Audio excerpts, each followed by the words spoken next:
안녕하세요. 저는 30대 주부입니다. 아직 아이는 없어요. 아직 젊으니까 일부러 가지려고 노력은 안 했는데 생각보다 임신이 안 돼서 걱정이었거든요. 그런데 이제 차라리 잘 됐다 싶네요. 아이가 있었으면 이런 결정을 내리기 쉽지 않았을 것 같아요. 저와 남편은 20대 후반의 지인의 소개로 만났어요. 당시 저는 대학교를 졸업한 뒤 학원에서 국어를 가르치는 학원 선생님이었는데, 원생 중 학부모 한 분의 소개로 지금의 남편을 만나게 되었습니다. 중소기업을 다니고 있던 남편은 무던한 성격에 까다롭지 않은 사람이었습니다. 사실 학부모가 소개해준 사람이라 거절도 못하고 부담스러운 마음에 예의상 몇 번 만나볼까 했던 건데, 막상 같이 시간을 보내보니까 성격도 잘 맞는 것 같고 느낌이 나쁘지 않았습니다. 그래서 만나다 보니 2년이란 시간이 훌쩍 지나갔고 자연스럽게 결혼 이야기까지 나오게 되었어요. 그 사이에 저는 작은 규모였지만 제 이름으로 된 학원도 하나 차렸습니다. 저는 남편에게 경력직으로 이직을 하거나 기술을 배우는 건 어떻겠지만 남편은 지금이 좋다며 내켜하지 않더라고요. 자기도 아이 낳고 하면 생각이 바뀌지 않겠나 싶어서 더 말은 안 했네요. 아무튼 그렇게 결혼을 계획하게 되면서 양가 식구들도 만나게 되었습니다. 시아버지는 워낙에 무뚝뚝하고 말씀이 없으신 분이셨고, 시어머니와 신우는 전형적으로 사이좋은 모녀 사이였습니다. 신우는 남편보다 4살 어리고 저보다는 2살 어렸는데 아이가 한 명 있었어요. 고등학교를 졸업하면서 사귀던 남자친구 아이를 갖게 되었는데 애 아빠는 바로 군대로 가버리고 군대에 다녀와서는 잠수를 탔다나 봐요. 아무리 수소문을 해도 찾을 수가 없었다면서 포기하고 신우가 혼자 키우고 있었습니다. 그렇다 보니 변변한 수입이 없어서 나라에서 한부모 가정에 주는 보조금과 시부모님의 도움으로 살고 있었습니다. 집마다 사람마다 각자의 사정이 있는 거다 생각했고 그 부분에 있어서는 제가 왈가왈부할 게 아니었기에 크게 문제라고 생각하지 않았습니다. 남편은 그런 신우를 안쓰러워하는 눈치였지만 그거야 당연히 자기 친동생이니 그런 마음이 드는 거다 싶었지요. 신우는 저에게 언니 하면서 제법 잘 따르는 편이었고 여동생이 없었던 저도 그런 신우가 예뻤습니다. 하지만 그건 어디까지나 결혼식을 올리기 전 얘기고요. 결혼을 하면서 처음으로 갈등을 빚게 되었는데 그건 바로 집 때문이었습니다. 저도 결혼 준비를 하면서 알게 된 사실인데 시집이 보기에는 부족함이 없어도 실제로는 재산이 하나도 없어서 저희를 도와주실 여력이 전혀 없으시더라고요. 저도 학원을 차리면서 그동안 모아두었던 돈을 다 써버린 탓에 걱정이 많았습니다. 다행히 친정부모님께서 일단 얼마 정도 대출받아 도와줄 테니 너무 스트레스 받지 말라고 해주셔서 어쩔 수 없이 친정에 손을 벌려야만 했어요. 그렇게 친정돈 1억과 남자친구가 그동안 모아둔 3천으로 전셋집을 구하게 되었습니다. 남자친구는 사실 월세로 살더라도 신축으로 갔으면 좋겠다고 했지만 저는 월세는 정말 돈을 버리는 일이라고 생각했기 때문에 그 문제로 많이 다퉜어요. 결국 서울 외곽에 위치한 방 2개짜리 빌라 전세에서 사는 걸로 결론을 지었지만요. 사실 저는 개원한 지 얼마 되지 않았어도 그동안 한 곳에서 오래 강의하며 입소문이 나 있던 상황이라 금방 학생들을 모을 수 있었습니다. 그래서 벌이가 괜찮은 편이거든요. 반면에 제 남편인데 이렇게 이야기하긴 그렇지만 결혼 준비하면서 남편이 회사에서 곧 인사이동이 있을 건데 자기가 승진 대상인 것 같다고 그러면 지금 받는 돈보다 훨씬 많이 받게 될 거라고 자신만만하게 이야기하더라고요. 그래서 그 말을 믿고 이런저런 계획을 세웠는데 어쩌다 보니 다 틀어지고 어긋나더라고요. 그리고 상황이 그렇다 보니 졸지에 제 수입이 남편 수입을 추월해버렸고 그게 저는 기쁘지만은 않더라고요. 그런 와중에 남편이 계속 신혼인데 신축에서 새로운 마음으로 시작하자라거나 은행에 대출 갚고 이자 내는 거나 월세나 비슷하다고 우기면서 좀 힘들었습니다. 하지만 솔직히 파혼할 정도는 아니라고 생각했어요. 주변 친구들도 다 결혼 준비하면서 이 정도는 싸운다고 했고 저는 파혼하게 되면 주변 사람들이 절 어떻게 볼지 두렵기도 했거든요. 조금 다투더라도 결국 내가 이기면 되지 않겠나 그렇게 마음을 먹고 버텼던 거예요. 그런데 결혼 생활이라는 건 정말 두 사람만 괜찮다고 다 되는 게 아니더라고요. 자꾸 외부 요인으로 다투게 되니까 그게 힘들었어요. 특히 신우와 시어머니 때문에 많이 힘들었습니다. 시부모님과 신우는 지방에서 살고 있었는데 차로는 2시간이 넘는 거리였어요. 그런데도 불구하고 시부모님과 신우는 걸핏하면 저희 집에 오고 싶어 했습니다. 특히 저는 주말에 남편이랑 맛집도 가고 놀러도 다니고 싶은데 시부모님은 이런저런 핑계를 대시며 어떻게든 올라오려고 하셨어요. 처음에는 저도 거절하기가 어려워 그럼 오시라고 했지만 그것도 하루 이틀이지 몇 달을 그러시니 죽을 맛이더라고요. 올라오실 때는 기차를 타고 오셨는데 그럼 저희가 역까지 모시러 가야 했습니다. 그리고 집에 가실 때는 태워다 달라고 하시는데 아무리 자식이라지만 제가 정신없이 바쁜 시험 기간에도 그러실 때는 정말 야속하더라고요. 시부모님이 저희 집에 오셔서 특별히 다른 일을 하시는 건 아니고 두 분이서 놀러도 가시고 그러셨기 때문에 그나마 참고 참았네요. 더 문제는 신우였습니다. 신우는 항상 그 6살짜리 애를 데리고 왔는데 그 애를 저희한테 맡겨놓고 놀러를 나가기 일쑤였어요. 처음에 한두 번은 나이 어린 신우가 맨날 집에서 애만 보고 얼마나 갑갑하겠나 싶어서 좋은 뜻으로 봐주고 했습니다. 그런데 정말 무슨 호의가 계속되니 우리를 호구로 아는 것도 아니고 언젠가부터 너무 당연하다는 듯이 자기는 약속 있다고 저희한테 애 맡겨놓고 혼자 홀랑 나가버리고 그러더라고요. 저라고 그런 신우를 상대로 머리를 안 써본 게 아닙니다. 한 번은 신우가 저희 집에 오전 11시쯤 왔는데 바로 친구랑 점심 먹고 무슨 유명한 카페에 가보기로 했다며 정말 조카만 소파에 앉혀놓고 다시 신발을 신더라고요. 그래서 저희도 약속이 있어서 나가야 한다고 하니까 같이 온 시어머니가 둘 다 나갔다 오라며 당신이 집에서 애를 보고 있겠다 하시는 거예요. 그런데 저희 집에는 제가 처녀 때부터 기르던 강아지가 한 마리 있거든요. 그리고 시어머니는 그 강아지를 너무너무 싫어하세요. 걸핏하면 갖다 버리라 하시고 저희 안 볼 때 몰래 현관문 열어놓으실 거라 그러고 그러다 보니까 시어머니가 그러지 않으실 걸 알면서도 차마 저 없는데 시어머니랑 조카만 있게 할 수가 없더라고요. 결국 그날 신우는 친구 만나러 가고 저는 결국 시부모님 모시고 조카 데리고 다 같이 시간을 보내야만 했습니다. 신혼인데 계속 이런 일이 반복되니 남편과 제 사이도 좋을 리가 없었고요. 사실 남편이 나서서 교통정리 좀 해주면 좋겠는데 자기가 나서면 일이 커진다면서 조만간 자기들이 지겨워서 나가떨어질 테니 좀만 참고 버티자고 그러더라고요. 저도 솔직히 괜히 유세 떠는 것처럼 보일까봐 조심스럽기도 했고 날 추워지고 하면 그나마 덜 오시지 않겠나 싶기도 해서 참고 참았습니다.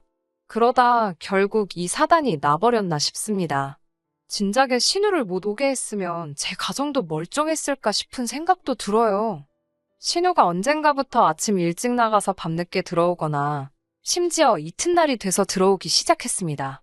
학원이 단과 학원이다 보니 제가 주말에는 일이 없으니 저랑 남편이 번번이 집에서 조카를 봐야 했고 기약 없이 들어오지 않는 신우를 기다려야 하는 상황이 생기더라고요.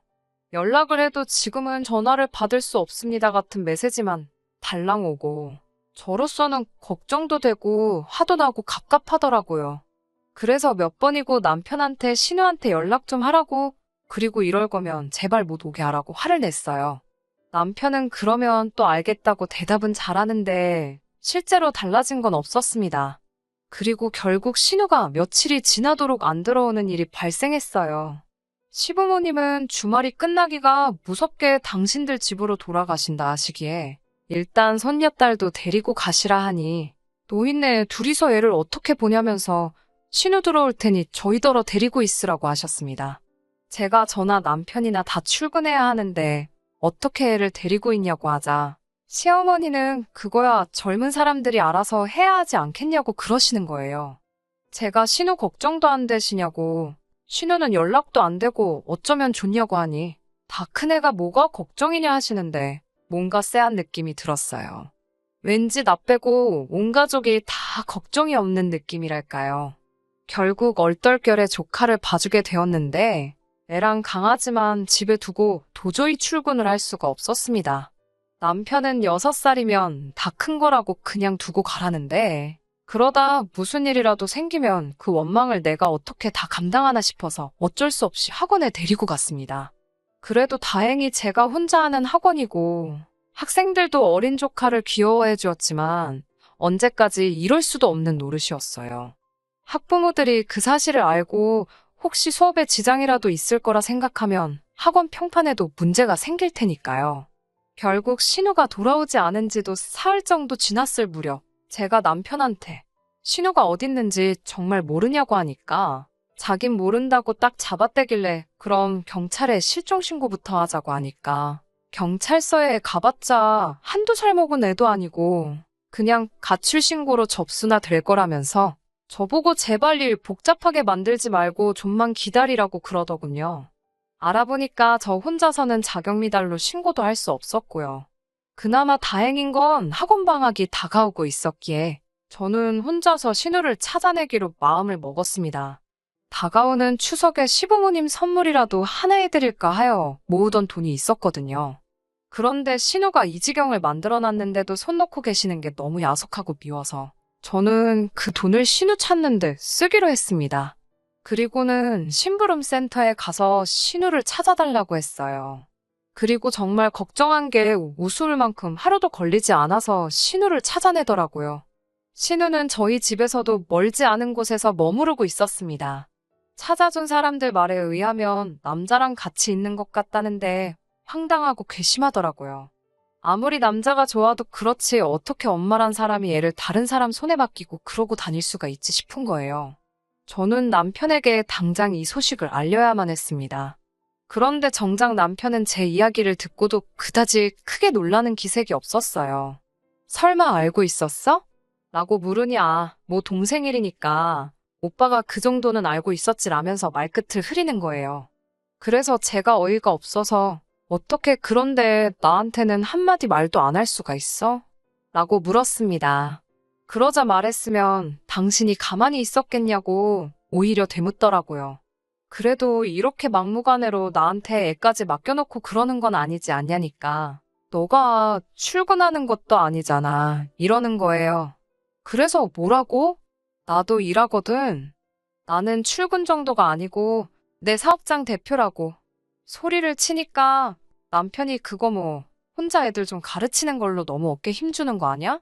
라면서 갑자기 사람을 이상한 쪽으로 몰아가더라고요.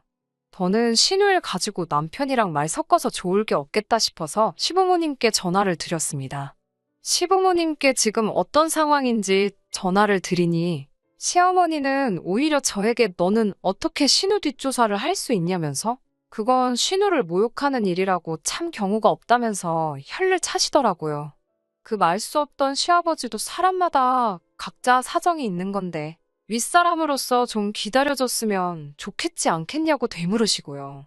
저는 어이가 없어서 다들 신우가 어떤 남자랑 있느라 며칠째 집에도 안 오고 있는데 그런 건 아무 신경도 안 쓰이시냐고 물었습니다. 시어머니는 저더러 별걸 다 참견한다면서 다 알고 있었으니까 가만히 있었지 라며 소리를 빽 지르시더군요. 저는 순간 내가 지금 뭘 들은 거지 싶었습니다. 그러니까 나만 빼고 다들 신우가 어디서 뭐하고 다니는지 알고 있었으면서 나한테 애까지 맡겨놓고 모르는 척 했다는 건가? 정말 사람을 바보 취급해도 정도가 있지라는 생각이 들자 정말 속된 말로 머리가 돌아버릴 것 같더군요. 저는 제가 행여나 죄 없는 어린애한테 화풀이하게 될까봐 걱정이 돼서 시어머니한테 이제 더는 못 봐주겠으니까 당장 애 데리고 가라고 했습니다. 그러자 시어머니는 그럼 어디 저기 보육원 같은 데다 일단 맡겨놔라. 지 엄마가 돈 벌어서 찾으러 가게 그러더군요. 그 말 듣고 솔직히 이혼을 결심한 거나 마찬가지입니다. 어떻게 할머니란 사람 입에서 저런 소리가 나올 수 있나요? 설령 신우가 진짜로 자기 딸을 보육원에 맡길지라도 차마 제가 조카를 그곳에 데려다 놓을 순 없었습니다. 그렇다고 제가 계속 조카를 봐주고 싶지도 않았고요. 저는 결국 신우가 남자랑 같이 있다는 그 집에 조카를 데리고 갔습니다. 그 집 앞에서 잠복하다시피 몇 시간을 차 안에 있었습니다. 그나마 얌전한 조카도 차 안에만 있는 게 지겨웠는지 고모, 엄마 언제 와? 이러면서 저한테 칭얼대더라고요. 그런데 오늘은 글렀나 싶어서 집에 가려는 그때였습니다. 옷을 무슨 새내기 대학생 마냥 차려입은 신우가 어떤 남자 팔에 팔짱을 꼭 끼고 골목을 돌아서 나오더라고요. 보는데 황당하고 어이가 없었습니다. 제가 조카를 데리고 차에서 내리면서 맞은편에서 오던 신우와 눈이 마주쳤어요. 그러자 신우가 화들짝 놀라며 발걸음을 돌리려고 하더라고요. 제가 신우 이름을 불렀지만 신우가 못 들은 척을 하더라고요. 그렇지만 조카가 신우를 봤는지 엄마 하면서 달려가더라고요. 그러자 신우도 반사적으로 다시 뒤를 돌아봤고요. 조카가 엄마 하고 달라드니 신우도 밀어내지 못하더군요. 신우 옆에 있던 남자는 무슨 상황인지 갈피를 잡지 못하고 혼란스러운 얼굴을 하고 있었습니다. 제가 그 남자에게 안녕하세요. 저희 신우 친구분이세요? 하고 말을 걸었습니다. 남자는 얼떨떨한 표정으로 예, 제가 남자친구입니다 하길래 저는 일부러 신우를 쳐다보면서 한껏 높은 목소리로 이렇게 멋진 분을 만나느라 신우가 집에도 안 들어오고 딸도 나몰라라 했구나 하고 말을 걸었어요. 그러자 신우가 눈으로 저에게 욕을 하며 언니 왜 그래요? 이따 전화할게요. 그때 통화해요. 이러면서 조카를 제 쪽으로 밀더라고요. 조카는 영문도 모르고 엄마 나 엄마랑 있을래 이러고 신우는 급기야 저를 골목어기로 잡아 끌더니 언니 지금 뭐 하자는 거예요? 라며 따지기 시작하더라고요. 그렇지만 제가 뭐가 겁이 나겠어요. 저는 당당하면 저 남자 앞에서 얘기하라며 신우 팔을 뿌리치고 다시 그 남자한테 가서 조카를 들이밀었습니다. 예쁘죠? 우리 신우 딸이에요. 사진은 보여준 적 있어요? 남자친구분이 우리 조카도 자식으로서 받아주기로 한 거예요? 정말 대단하신 분이다. 라고 아주 갖은 오바를 다 떨면서 신우 남자친구라는 사람에게 말을 걸었습니다.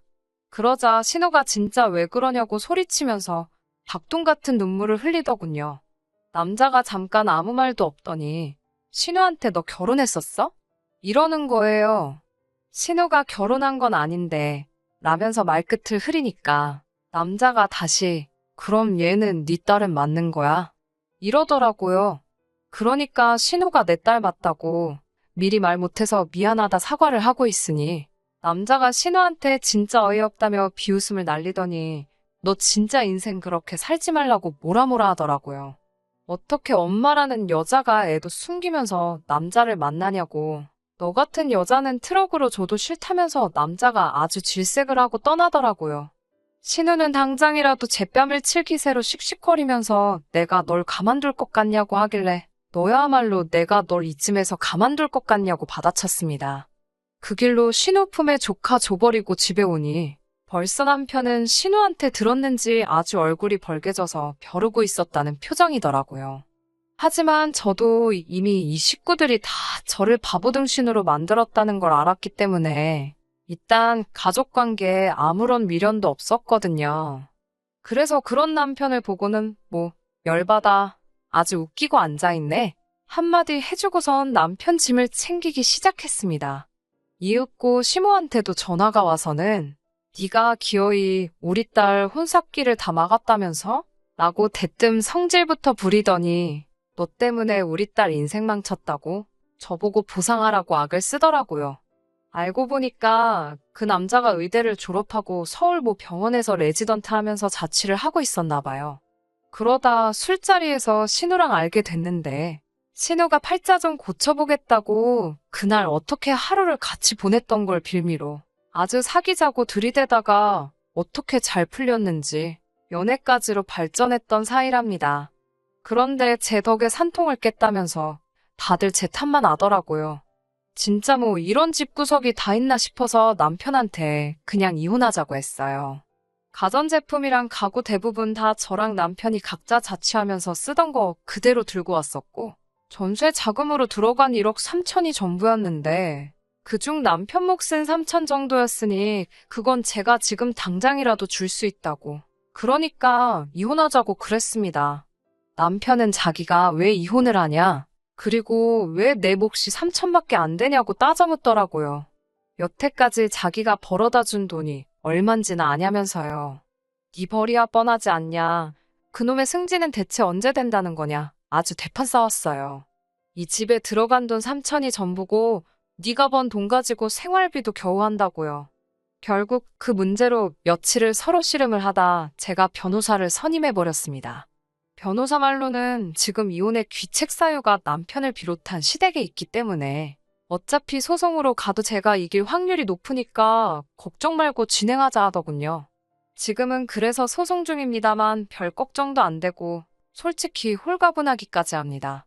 저희가 이혼한다고 하자 그제서야 시부모님도 정신이 들었는지 자기가 자식 일이다 보니 눈에 뵈는 게 없었다며 부모 마음 좀 이해해달라고 그리고 저에게도 미안했다고 따로 사과하고 싶다 하시더군요.